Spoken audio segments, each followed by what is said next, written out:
Bonjour et bienvenue dans mon journal de lecture. Aujourd'hui, je poursuis la lecture de la Pléiade Albert Camus, théâtre, récit, nouvelle, toujours dans cette partie d'adaptation de pièces de théâtre par Camus, de traduction de pièces de théâtre assez variées et entre autres de théâtre espagnol du siècle d'or, du XVIIe siècle, avec le Chevalier d'Olmedo de Lope de Vega, comédie dramatique en 3 journées. Comédie dramatique et non pas tragédie, et pourtant quelque chose de tragique se joue dans cette pièce, en un lieu et en un temps où les fameuses règles d'unité du théâtre ne sont pas appliquées en Espagne au début du XVIIe siècle. Je ne sais plus la date exacte de cette pièce. Il est mentionné ici qu'elle a été représentée le 21 juin 1957 au cours du Festival d'art dramatique d'Angers, dans la mise en scène d'Albert Camus, et donc une traduction également de celui-ci. L'action se passe en Castille, Medina del Campo, à Olmedo, et sur la route d'Olmedo à Medina. Il n'y a pas d'unité de lieu donc. Et le ton, lui, est plus resserré, même s'il y a plusieurs journées. Et c'est d'ailleurs en journée que se découpe cette pièce. C'est une pièce qui commence par une première journée à Medina del Campo, avec le personnage le plus important, Don Alonso. Don Alonso, c'est le chevalier d'Olmedo, qui s'est rendu donc d'Olmedo à Medina del Campo, qui voudra revenir à Olmedo. Je ne sais pas la distance, mais on voit bien que cette pièce castillane voyage. Scène 1, une rue à Medina del Campo. Don Alonso, seul. Aimer n'est rien, il faut être aimé. L'amour solitaire n'est pas digne de son nom. L'amour sans réponse s'épuise en vain vers sa forme. Mais qu'il soit réciproque, au contraire, et la loi de nature le fera durable. Y a-t-il sur toute la terre une seule créature parfaite qui n'ait été engendrée par les noces de 2 désirs ? Cet amour qui a pris feu en moi avec tant de violence s'est allumé à la flamme de 2 beaux yeux. Ils ne me regardaient pas avec dédain, j'en suis sûr, et leur expression s'est altérée si doucement qu'une étrange confiance aussitôt m'est venue. Un changement si fugitif suffit à l'amour. Il s'imagine qu'on lui répond et s'abandonne à l'espérance. Oui, beaux yeux, si ma vue vous a laissé le même émoi, l'amour parfait vivra. Nous l'aurons engendré ensemble. Mais si toi, aveugle Dieu, t'es servi de flèches différentes, ne te presse pas de triompher. Né de moi seul, tu vivras mutilé. La défaite sera ton partage. L'aveugle Dieu, c'est Cupidon, l'archer, qui ne voit pas sur qui il tire et qui fait que les amours parfois ne sont pas réciproques. Or ici, l'archer a visé juste. Don Alonso aime une certaine Inès, et cette Inès aime Don Alonso. Il est d'Olmedo, elle est de Medina del Campo, et ils cherchent à s'unir, mais beaucoup d'obstacles vont les en empêcher, ou du moins essayer de les en empêcher, parce qu'il y a d'autres prétendants à cette Inès qui, bien évidemment, est une femme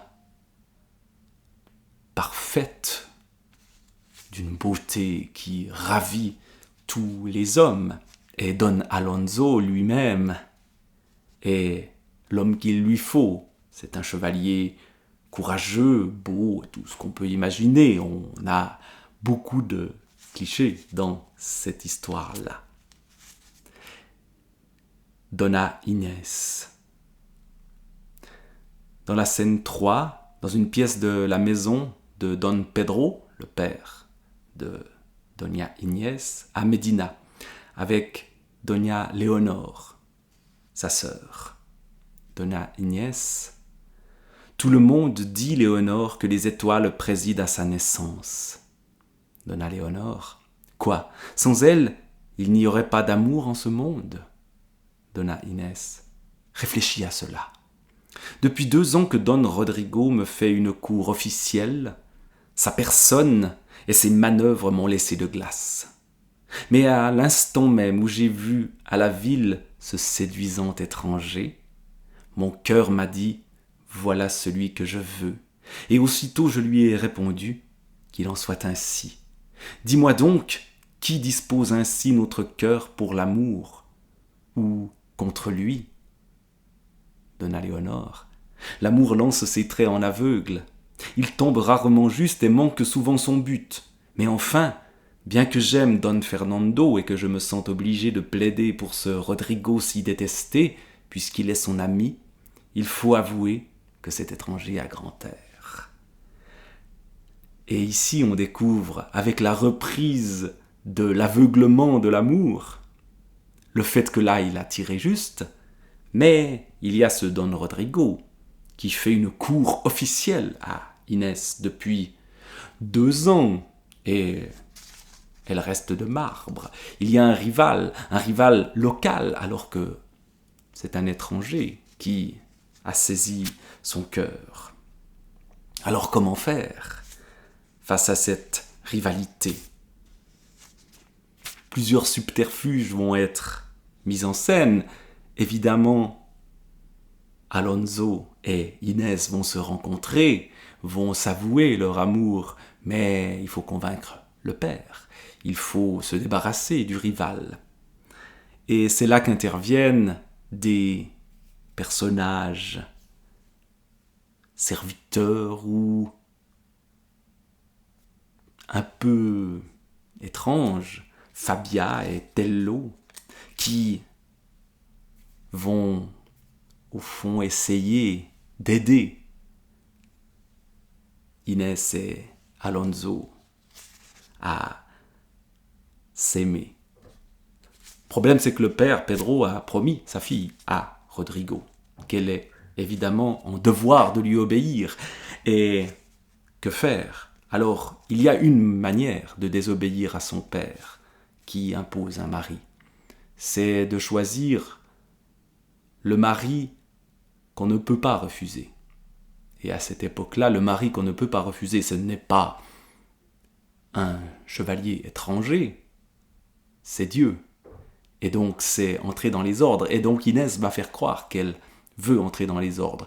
Et pour cela, elle va faire entrer à son service à la fois quelqu'un qui lui apprendra le latin, et c'est ce serviteur nommé Tello, et puis une douaigne, une femme qui la contrôle, mais qui en même temps est sa complice, puisque c'est la fameuse Fabia, qui est une espèce de sorcière, enfin on ne sait pas trop ce qu'elle manigance de manière générale, et donc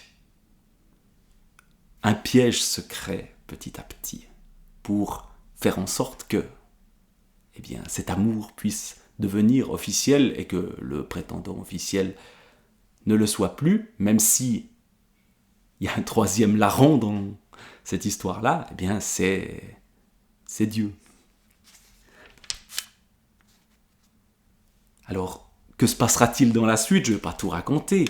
Il y aura à Medina del Campo la présence du roi d'Espagne et des combats, une joute où celui qui s'illustre, c'est bien évidemment Don Alonso, ce qui évidemment plaît au roi et plaît à Inès. Mais ça n'est pas très difficile, mais aussi plaît au père, Don Pedro. Et donc, peut-être bien que celui-ci va préférer un héros à un prétendant officiel qui, visiblement, n'est pas tout à fait à la hauteur. Mais ce prétendant, si tout d'un coup on lui préfère un étranger, comment va-t-il réagir ?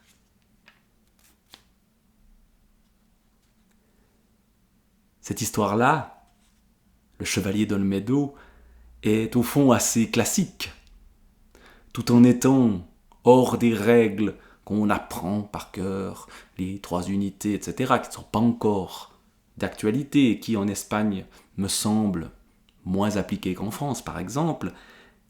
Cette pièce classique a ce charme de ces histoires d'Espagne qu'on trouve chez Cervantes, qu'on trouve chez d'autres à cette époque-là.